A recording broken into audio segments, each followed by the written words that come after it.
오늘 우리에게 주시는 말씀은 빌립보서 1장입니다. 12절부터 압도가십니다. 18절까지만 압도갑니다. 형제들아, 내가 당한 일이 복음 전파의 진전이 된 줄을 너희가 알기를 원하노라. 이러므로 나의 매임이 그리스도 안에서 모든 시위대안과 그 밖에 모든 사람에게 나타났으니 형제 중 다수가 나의 매임으로 말미암아 주 안에서 신뢰함으로 겁없이 하나님의 말씀을 더욱 담대히 전하게 되었느니라. 어떤 이들은 투기와 분쟁으로, 어떤 이들은 착한 뜻으로 그리스도를 전파하나니 이들은 내가 복음을 변증하기 위하여 세우심을 받은 줄 알고 사랑으로 하나 그들은 나의 매임에 괴로움을 더하게 할 줄로 생각하여 순수하지 못하게 다툼으로 그리스도를 전파하느니라. 그러면 무엇이냐?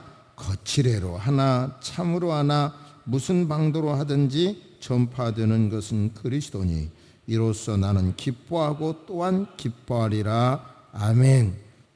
하나님께서는 우리를 창조하셨고 창조하신 하나님께서는 우리가 어떻게 해야 최선의 능력을 발휘할 수 있는지를 아시고 그렇게 만들어 놓으셨어요. 그것이 뭐냐면 어떤 목적을 가지고 살 때 더욱 하나님의 뜻과 일치되는 목적을 가지고 살 때 그 사람의 능력이 최선을 다해서 나타나도록 건강이고 주변에 돕는 사람이고 이런 모든 것가 나타나도록 그렇게 창조하셨습니다. 그러니까 날씨가 덥다고 눈에 힘 다 빠지고 축 처지고 이러지 마시고 무엇을 위해서 살 것인지를 분명히 알고 살기를 주의 이름으로 축복합니다. 할렐루야. 좀 부끄러운 고백을 먼저 하고 설교를 시작하겠습니다. 유치원 주방 공사를 하기로 했는데 너무 당연한 것이 주방이 있던 자리를 앞으로 옮기면 양측을 공사를 같이 한다는 거거든요. 유치원은 방학이 짧고 그 기간 내에 끝내야 되니까. 그리고 지금까지 여러 번 공사가 있었지만 항상 그렇게 왔고, 근데 그게 계약서에는 그렇게 안 썼거든요. 그러니까 옮기는 것만이라고 우겨가지고 내 마음이 아주 불편했어요. 그러면 이제 옮겨가는 건 업자한테 맡겼고 이쪽은 또 따로 공사를 하도록 돼 있는데 날씨도 더우니까 이 휴가가 완전히 이제 정착되더라고요. 일하는 분들도 구할 수가 없어요. 그래서 이제 박 목사님과 제가 일은 했는데 저도 이 마음이 불편하니까 두 번째 날도 덥고 하니까 일하기가 싫은 거예요. 그런데 지난주에 이제 박 목사님도 휴가여가지고 더 일하기가 싫었는데 그런데 이제 어쩔 수 없이 할 수밖에 없어서 새벽 예배 마친 다음에 그럼 1시간만 하리라. 유치원 아이들 오기 전까지. 그리고 1시간에 할 수 있는 일을 시작을 했더니 교사들이 먼저 오잖아요. 와가지고 문을 열고 목사님 언제까지 할 거예요? 그러는 거예요. 그래서 제가 필요 이상으로 짜증을 막 냈어요. 그리고 돌아서서 참 내 마음이 말씀드린 사건으로 불편한 것이 깔려 있으니까 필요 이상으로 화를 냈고 그런 나를 봤어요. 그런데 여러분 요즘 이런 단어 들어보셨어요? 우리가 학교 다닐 때 호모 사피엔스 뭐 이런 말은 들어봤는데 들어보셨겠지만 요즘 많이 쓰는 말 가운데 생긴 단어가요. 호모 욕투스라는 단어가 있어요. 호모 욕투스. 그리고 또 하나 생긴 게 호모 헌드레드라는 말도 생겼더라고요. 이게 지금 우리 시대에 굉장히 중요한 상황을 말하는데 지금 대한민국이 뜻대로 안 되고 노력해도 안 되고 열심히 해도 안 되니까 화가 이렇게 치밀었다는 거예요. 치밀어서 한 2년 전에 철학자 강아무개 씨가 지금 우리나라는 이렇게 머리끝까지 화가 치밀었고 이 치민 화가 어떤 대상을 향하여 공격하기 시작하면 커다란 사회 문제가 될 거라고 예견했어요. 그것을 손석지 씨가 앵커 인용을 했고요. 그런데 지금 그것이 그 예언이 적중되고 있다라고 하고 있어요. 지금 우리 사회가 노력해도 안 되고 날씨도 덥고 더 열심히 해도 안 되니까 화가 치밀어 올렸고 누가 조금만 건들기만 하면 화를 못 참고 막 화를 낸다는 거예요. 저도 그 케이스인 거죠. 지난주에 화를 확 낸 거예요. 호모 헌드레라는 말은 뭐냐면 100세 시대에 인간은 이제 100세 시대가 됐는데 적어도 노인이 되면 존중해주고 존경해주고 그분들의 노력으로 헌신으로 자라난 세대들이 섬겨줘야 되는데 노인 당사자는 당장 생존과 본인은 투쟁해야 되고 그래서 노인들은 종이줍기 등으로 내몰리고 사회로부터 존경보다는 상당히 멸시하는 분위기가 커져가고 있다는 거예요. 제가 현상적인 뉴스 같은 것은 너무 세상적인 얘기니까 안 하겠지만 저도 이제 어머님이 운명하시면서 그 운명하실 때쯤 하루도 입원하지 않고 운명하신 건 감사한데요. 정말 이렇게 아픈 상태에서 생각을 해봤어요. 이틀 동안 심하게 아프셨는데 이렇게 아픈 상태에서 1년이 가고 2년이 가면 나와 내 아내는 과연 어머니를 존경할 수 있을까? 고민은 해봤어요. 그리고 그 고민은 참 죄송하지만 절대로 나는 진짜 효도할 거다. 그래도 할 거다. 그런 자신은 별로 안 들더라고요. 죄송합니다. 물론 아무리 힘들어도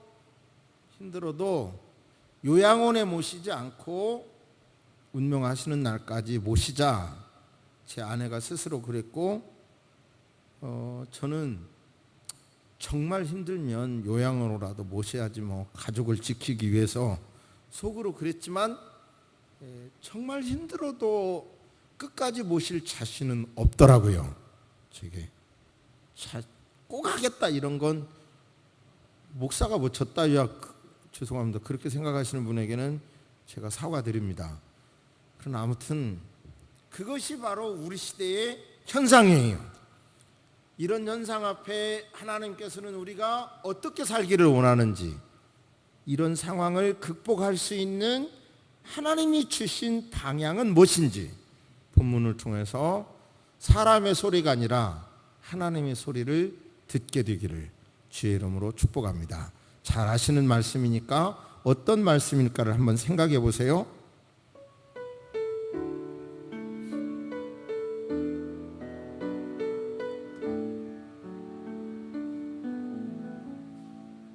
바울 사도님이 감옥에 갇혔어요. 그리고 재판을 받다가 상소를 하게 됩니다. 로마 시민으로서. 그러니까 이제 배를 타고 로마로 이송되다가 잘 아시는 대로 유라굴로 풍랑을 만나게 됐죠. 그런데 죽음은 면했고 로마에 도착을 했습니다.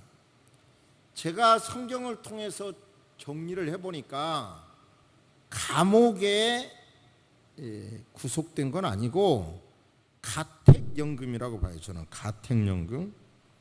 가택에 연금이 됐는데 대문만 지키는 것이 아니라 바울 사도님 옆에 와서 시위대가 군인이 지키는 그런 모습으로 구속이 됐었어요. 그런 상황에서 빌립보 교회는 구속됐다는 사도님의 이야기를 듣고 에바브로 디도를 보내가지고 돈도 보내면서 위로를 해드립니다. 원래 빌립보 교회는 시작될 때부터 바울 사도님이 어려울 때 돈으로 도왔고 데살로니가 있을 때에도 2번 헌금을 해줬어요. 그러니까 돈으로도 도왔고 복음을 전하는 대로도 도왔고 이런 일을 했습니다. 그래서 바울 사도님은 자신이 감옥에 갇혀 있는데도 내가 감옥에 갇혔다는 현상을 억울해하고 힘들어하기 이전에 그런 거는 성경을 읽어봐도 별로 안 나타나고요. 오히려 저 밖에서 자유를 누리고 있는 사람들을 축복을 합니다. 9절에 보면 어떤 축복을 하냐면 사랑을 지식과 모든 총명으로 점점 더 풍성해지길 바란다. 그러니까 빌립보 교인들은 사랑하는 마음이 있는데 지식에 기초한, 그리고 10절에서는 선한 분별에 기초한 사랑이 풍성해지기를 바란다, 이렇게 말해요. 여러분, 로마서 12장에 유명한 말씀이 있죠. 너희는 이 세대를 본받지 말고 오직 마음을 새롭게 함으로 변화를 받아 하나님이 선하시고 기뻐하시고 온전하신 뜻이 무엇인지 분별하도록 하라. 여기서요, 중요한 게 바울 사도님이 그들을 축복하면서 나는 너희들을 생각할 때마다 막 감사가 넘쳐나요. 내가 막 얼마나 당신들을 사랑하는지 주님은 아십니다. 주님이 보증인이에요. 그렇게 사랑해요. 그렇게 말하면서 그들을 위하여 기도하기를 사랑의 지식과 총명 그리고 선한 것이 분별돼서 점점 더 풍성해지기를 바란다. 그러니까 우리도 여기에서 배워야 할 것이 있다면 무조건 사랑하는 게 옳은 게 아니고요, 바르게 판단해서 바른 지식 위에 그 사람과 나에게 유익이 되는 사랑을 베풀어야죠. 그죠? 근데 문제는 법에서 벗어나고 윤리에서 벗어나는 사랑이 더 뜨겁다고 생각하는 여론과 생각이 많죠. 그런 생각에 우리는 빠져들지 말아야 합니다. 빠져들지 말기를 바랍니다. 그러면서 점점점 성화해서 세 번째, 예수님의 재림 또는 여러분들이 개인적으로 죽어서 예수님 앞에 서게 될 때 허물 없는 모습으로, 좀 더 성숙한 모습으로, 그리스도의 장성한 분량만큼 성장한 모습으로 주님 앞에 서길 바랍니다. 그리고 선한 일, 옳은 일을 많이 하시는데 그런 일들이 열매 맺기를 바랍니다. 이렇게 기도해요. 자, 보세요.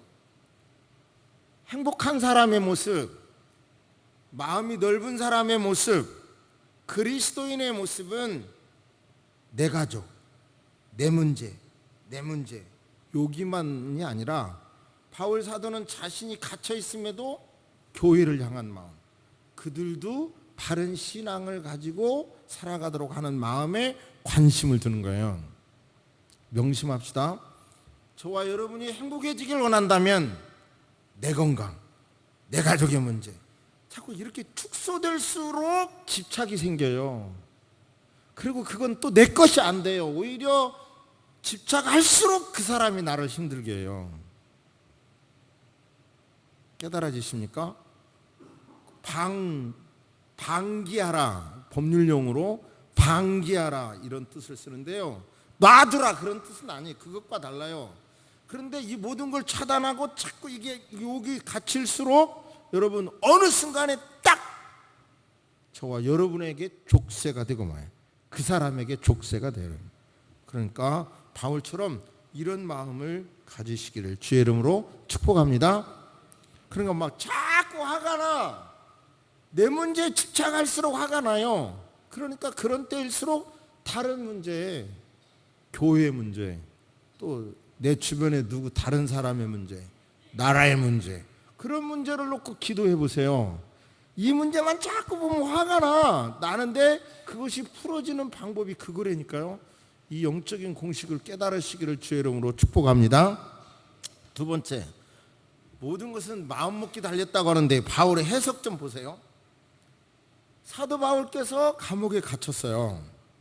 그런데 바울 사도께서 싸우는 대상이 뭐냐면 이방인과도 싸우지만 예수님을 믿기로 했는데 아직도 율법을 버리지 못하고, 율법도 옳은 것 같고 은혜도 옳은 것 같고 예수도 옳은 것 같고 구약도 옳은 것 같고 왔다 갔다 하는 사람들과 계속 싸우는 거예요. 이 신앙과 이단도 아니에요.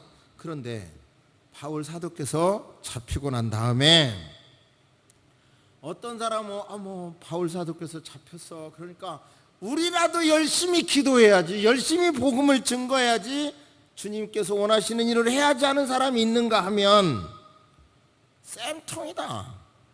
자기만 복음 그냥 은혜로 구원받는다 막 이걸 막 말하더만 쌤통이네. 이거 잘 됐네. 감옥에 갇혔다며.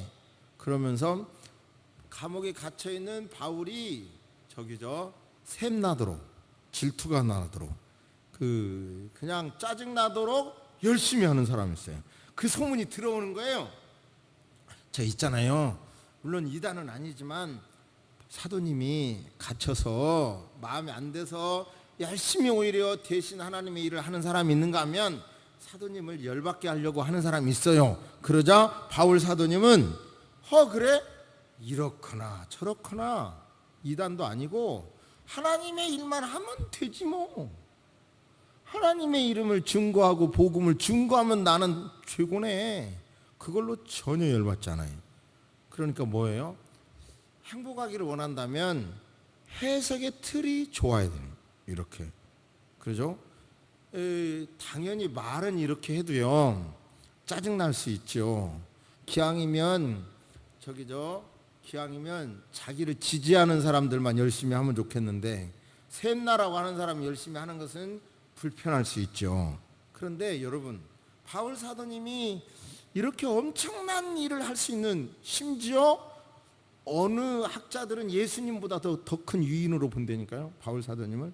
바울이 아니었다면 예수의 복음이 증거가 다 그릇 없는 물이 싹 새버리듯이 그렇게 복음이 새버렸을 건데 바울 사도께서 그 놀라운 실력과 문장으로 복음을 잘 정리했기 때문에 이단을 이겼다고 하면서 바울 사도를 예수보다 더 큰 위대한 인물로 세계 역사를 이끌어온 백인의 책에도 예수님보다 더 큰 위대인으로 세우더라고요.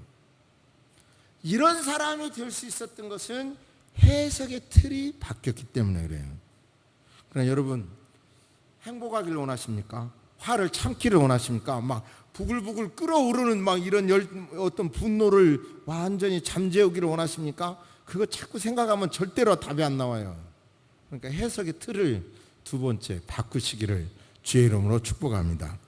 그랬구나 저랬구나 하나님의 일만 되면 됐구먼, 그냥 단순하게 해석을 바꾸시기를 바랍니다. 우리는 너무 이렇게 크리스찬들은 정신이 항상 말똥말똥 해가지고 이런 일을 못 하거든요. 근데 여러분요, 정말 진실로 의도적으로 바울 사도처럼 해석의 틀을 바꿔 관심을 확장해. 그러면 여러분, 우리의 마음을 거기에 두면 화도 이길 수 있고 여러분 기쁨을 유지하며 살 수 있게 되리라 믿습니다. 매일 성경을 꼭 저는 묵상해야 그리스도인이 정상적인 신앙생활을 할 수 있다고 봐요. 그래서 3주째 계속 매일 성경 말씀을 인용을 합니다. 오늘은 압살롬에 대해서 말씀을 드립니다. 말하자면 압살롬 같이 살아가지고는 다 차지할 것 같아도 하나도 못 차지한다는 말씀을 드리고 싶은 거예요. 압살롬은 다윗의 셋째 아들이에요. 그런데 보세요. 다윗의 첫째 아들은 암논이야. 둘째 아들은 일찍 죽었어. 근데 셋째 아들이 압살롬이에요. 그런데 첫째 아들이 이상하게 이복 자매인 그 압살롬의 누이를 좋아하잖아요. 근데 이 암놈도 못된 게 그 누이를 강간을 해놓고도 뭐예요? 강간하고 난 다음에는 내차버리잖아요. 못됐죠. 그러니까 끙하고 참아 있다가 바로 압살롬이 암논을 죽이고, 압살롬은 바로 외할아버지 집에 가서 숨어 있어요. 외할아버지 집에. 그런데 그때 요압이 보니까 다윗의 마음이 너무 아픈 거예요. 이제 큰 아들도 죽었지, 둘째 아들도 죽었지, 셋째가 이제 임금감인데 압살롬이 임금감인 거예요. 그런데 그 모양이지. 그러니까 마음 아파하니까 요압이 지혜를 발동해 가지고 다윗이 압살롬을 받아들이게끔 하잖아요. 그때 저는 여러분 말씀드렸지만 요압이 부정 아버지 마음에만 호소할 것이 아니라 아들에게도 회개하라고 해서 데리고 왔다면 얼마나 좋았겠어. 근데 부정에게만 호소해서 데리고 오니까 그 녀석은 전혀 돌이킬 마음이 없죠. 근데 성경에 희한해요. 압살롬이 아주 미남이라고 말해요. 미남. 사울도 미남이라고 그래요. 여성 여러분, 제발 키 크고 멋졌다고만 좋아하지 마십시오. 제발. 그거 별거 아니에요. 키 큰 거. 어쨌든 압살롬이 미남이라고 말해. 사울도 미남이라고 말해. 근데 예수님은 미남이 아니야. 성경대로는 미남도 흠모할 모양이 없다고 그랬어요. 미남도 아니야. 근데 이상하게 예수 믿으면서도 그렇게 잘생긴 건 좋아하더라고. 제가 못생겨서 이런 말 하는 건 아니죠, 물론. 아무튼 그렇게 잘생겼다고 하는데 마음은 영 아닌 거예요. 그러면 이제 받아들인 아버지에 대하여 존중하고 그래야 되는데요, 여전히 그는 또 뭔지, 죄송합니다, 이런 단어 써, 뭔 짓거리를 하냐면 임금이 해야 할 재판에 자기가 나서가지고 재판을 하면서 백성들의 마음을 하나하나 훔쳐요. 3년간 그 죄 짓고 있다가 왔으면 아버지를 좀 살펴주고 해야 되잖아요. 그런데 전혀 거기보다는 오히려 자기 생활에 별로 달라지는 것이 없으니까 인내심에 슬슬 한계가 무너져가지고 또 이제 요압을 살짝 건드려 보죠. 그러니까 그것도 안 통해요. 요압의 밭을 확 불질러 버려요. 그런데 안 통하게 되는 거예요. 그래서 결국은 이제 뭐예요? 구테타를 일으켜서 아버지를 내쫓고 자기가 왕이 되려고 하다가, 오늘 주보에 나왔지만 그때 아히도벨의 말을 들었더라면 다윗의 인생은 끝났을 건데 후세의 말을 들어가지고 결국은 전쟁에 지지요. 도망가요. 이제 전쟁에 지고 도망가다가 그림이 잘 안 그려져요. 이 상수리 나무에 목이 턱 걸리고 당나귀가 탔던 당나귀는 지나가 버리고, 그러니까 압살롬이 상수나무에 목이 대골대골 걸려 있는 거예요. 그걸 보고 부하가 가서 요압에게, 장군님, 저 압살롬이 저 나무에 달려 있다니까요. 그러니까 가서 죽이라 그래갖고 죽였잖아요. 그러니까 보세요. 처음부터 끝까지 자기 것만 막 움켜쥐려고 했던 압살롬은 결국은 하나도 못 갖고 나귀마저에게도 버림받고 비참하게 죽고 말잖아요. 세상에서는 모든 걸 다 가지려고 막 그렇게 하는 사람이 다 갖는 게 아니에요. 성경의 논리는 이처럼 바울 사도도 막 다른 사람을 도와주려고 하잖아요. 그러니까 마음이 풍요로워지잖아요. 여러분요, 이 무더운 날씨에 이것을 배우시기를 주의 이름으로 축복합니다. 나이 드신 여러분도 당장 내 자식이 잘한다 안 잘한다 그것만 계산하지 마시고 줄 수 있는 게 뭐예요? 기도야. 기도. 나는 기도를 내가 기도해야 네가 복받아, 그런 자신감을 갖고, 부모에게 축복받지 못하는 자식이 어디 잘 되는 줄 알아? 긍지를 가지고 자식을 위하여 기도하시기를 바랍니다. 기도를 주면 주는 거예요. 할렐루야. 할렐루야. 바울도 따지고 보면 지금 기도를 주는 거잖아요. 기도를. 그러니까 기도를 여러분 주는 것을 큰 것이라고 믿으시기 바라요. 발상의 전환을 해야 된다니까요. 지금 이 시대의 흐름은 네가 가져라, 네가 해야 된다 그러지만 여러분요, 이 생각의 발상의 전환을 가져야 행복할 수 있고 예수님이 제대로 보여. 제가요 지난주에 선물을 받았어요. 그게 뭐냐면 티야, 티. 근데 그 일반 티를 입고 땀을 조금만 흘리고 벗어났다 다음 날 입으면 신냄새가 나잖아요. 신내라고 해야 돼요. 뭐라고 해야 돼요? 신내가 나.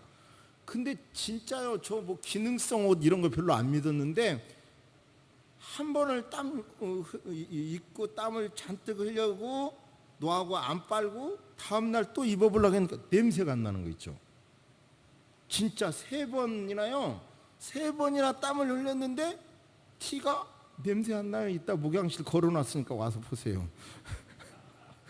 진짜 냄새가 안 나. 와, 그래서 기능성 옷이라는 게 이렇게 멋진 거구나. 나 깜짝 놀랐어요.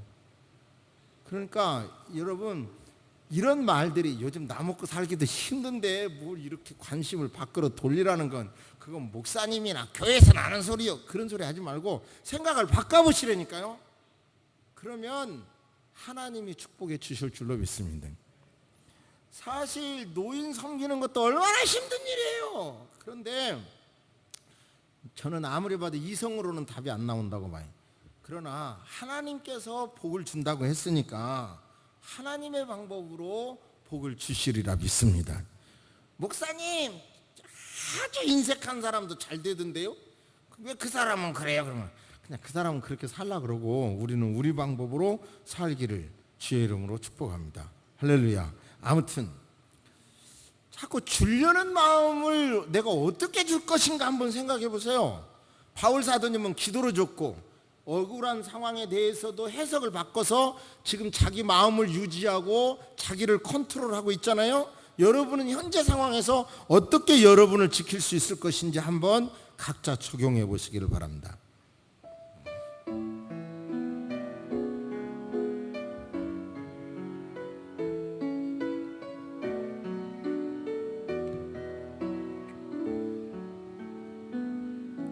또 좀 촌스러운 제 얘기 하겠습니다. 저희 부부가 몇십 년 싸운 문제가 뭐냐면 와이셔츠의 문제예요. 와이셔츠를 집에서 데리냐 세탁소 맡기냐. 그거 별것도 아닌 걸로 그렇게 악착같이 뭐 사랑은 와이셔츠를 데림으로 표현한다. 이게 제 아내 얘기예요. 잘 데리지도 못하면서. 그런데 이제 드디어 야탑에 제가 있는 동안 이제 그 어떤 회사에 맡겼어요. 990원밖에 안 하네요. 세상에 이건 이렇게 쌀 수가 없는 거예요. 그리고 보니까 잘해. 세탁도 잘해. 그 회사는 커피는 못 빼더만. 근데 비싸게 달라고 그래요. 커피 묻은 거. 근데 어쨌든 계속 거기 이렇게 쌀 수가 있어 하고 990원이라고 해서 마음 놓고 와이셔츠를 갖다 주다가 보니까 자연히 바지도 맡기고 자연히 정장도 맡기게 되더라고요. 거기 가보면요, 아침에도 아침 9시 반에 문 열어. 일반 세탁소는 일찍 가도 문 열잖아요. 그리고 공휴일 다 놀아. 그런데도요, 나부터서도 이제 그게 자꾸 그 집을 가게 되는 거예요. 그래갖고 야, 이게 싸니까 이걸 싸니까 가다가 보니까 다른 것도 가게 되고 이 꼴이구나. 내가 거기 작전에 말려들었네. 그 회사 작전에 말려들었네. 그러면서도 싸니까 제가 가게 되더라니까요. 지금 제가 이 얘기 하려고 하는 게 아니라 저와 여러분이 누군가에게 자꾸 주려고 하다가 보면 받도록 돼 있어요. 할렐루야. 힘드세요? 아멘 하기가? 자꾸 990원 싸게 해서 오라 하다가 보면 큰 거 갖고 오도록 돼 있다니까요. 그게 인생의 논리야. 정말. 그러니까 저와 여러분이 누구에게인가라도 작은 거라도 자꾸 주려고 하다가 봐야 큰 게 내게 오지. 큰 것만 얻으려고 하면 사기꾼인가 아닌가 하고 다 경계하다가 안 와. 그러니까 아무튼 하나님의 음성을 바울에게서 들으시기를 바랍니다. 한 가지 사례만 더 드리고 말씀드립니다. 유일한 씨 아시죠? 기독교 신자인 유기현 씨 아들인데요. 유기현 씨가 깨가지고 아들을 유학을 보냅니다. 근데 이 유일한 씨가 배에서 돈을 다 잃어버려요. 근데 다행히 미국에 도착해 갔고 독립운동가인 박용만의 배려로 테프트 자매의 아들로 입양됩니다. 그 자매는 뭐를 하냐면 아침에 일찍 일어나서 성경을 읽고 기도를 하고 기독교 노동을 실천해요. 노동의 신선함을 실천해. 그걸 봤어. 그걸 보면서 이 유일한 씨가 미시간대와 스탠포드 대학교에서 법을 공부하는데요. 그 사람이 공부하고 난 다음에 일제강점기에 이 주권을 회복하기 위해서는 건강한 국민이 잃었던 주권을 되찾는다는 신념으로 유한양행을 설립하더라고요. 그리고 또 하나, 내가 이 사회를 통해서 모은 돈은 내 것이 아니라 바로 사회에 환원한다, 사회 것이다. 그래가지고 세운 것이 유한공고고 유한대학이더라고요. 그러니까 그분의 마음속에 이 모든 소유가 내 것이 아니라 주님 것이고 나는 주님의 것을 관리하는 청직이라는 생각으로 사업을 했고요. 그렇기 때문에 그 회사는 지금도 모든 면에서 그 철학 위에 존경받는 기업이잖아요. 그러니까 주라, 그리하면 누르고 흔들어 너희에게 안겨주리라 말씀하신 대로 바울 사도가 기도로 주고 주기 위하여 자기가 해석을 바꾸고, 그러니까 이렇게 불평할 만한 상황에서도 감사한 것을 여러분 우리의 삶에서 배우시기를 주의 이름으로 축복합니다. 할렐루야. 그렇게 살기를 주의 이름으로 축복합니다. 아멘. 하나님 아버지, 지금 날씨도 덥고 대한민국에서 수많은 사람들이 노력을 해도 벽을 만날 수밖에 없고, 이런 상황에서도 인내하면서 살아가는 수많은 국민들이 있습니다. 아버지, 이 분노가 잘못 분출돼서 국가의 기강이 흔들리지 않도록, 이 나라의 힘이 에너지가 잘못 쓰여지지 않도록 도와주시옵소서. 이런 때일수록 우리 그리스도인이 더 넓은 마음, 더 바른 방향을 가지고 하나님 아버지 살아갈 수 있도록 인도하여 주시옵소서. 주여 기도합니다. 감옥에 갇힌 상황에서도 밖에 있는 사람을 위로하는 바울 사도님, 그의 모습을 볼 때 구체적으로 자기 문제보다 밖에 있는 사람의 문제를 더 감사하고 인정하고 축복하고 자기 자신의 문제에 대해서는 해석을 바꾸는 모습을 봤습니다. 삶에서 적용할 수 있도록 인도하여 주옵소서. 무더운 날씨가 계속되고 휴가가 계속됩니다. 이번 주에는 저희 부부도 휴가를 가려고 하는데 하나님 지켜 주옵소서. 아버지, 우리 성도님들 휴가를 잘 마무리하고 더 힘차게 후반기를 살아갈 수 있도록 도와주옵소서. 학교에 복귀하고 있는 학생들에게도 아버지 하나님 지혜를 주시고 인도해 주시옵소서. 지금은 우리 주 예수 그리스도의 은혜와 우리 하나님의 놀라우신 사랑과 성령님의 감화 감동 교통하심이 이제로부터 영원토록 함께 있을지어다. 아멘.